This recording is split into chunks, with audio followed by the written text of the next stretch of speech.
అయితే అతడు ఏమాత్రమును సందేహింపక విశ్వాసముతో అడుగవలెను. సందేహించువాడు గాలిచేత రేపబడి ఎగిరిపడు సముద్ర తరంగమును పోలియుండును. దేవుని మానవుని కలిపి ఉంచేది విశ్వాసము. నీతిమంతుడు విశ్వాసమూలముగా జీవించునని లేఖనము బోధిస్తున్న ప్రకారము దేవునిలో ఉంటూ ఆయన దగ్గర నుండి ఆశీర్వాదమును పొందుకోవాలంటే విశ్వాసంలో జీవించాలి. విశ్వాసం లేకుండా దేవునికి ఇష్టలుగా ఉండలేం. విశ్వాసము నుండి మనల్ని తప్పించేది సందేహములు.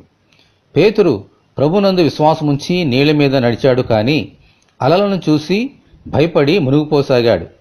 వెంటనే ప్రభు అల్పవిశ్వాసి, ఎందుకు సందేహపడితవని గద్దించారు. దేవునందు విశ్వాసముంచినప్పుడు గొప్ప కార్యములు చేయగలుగుతాం.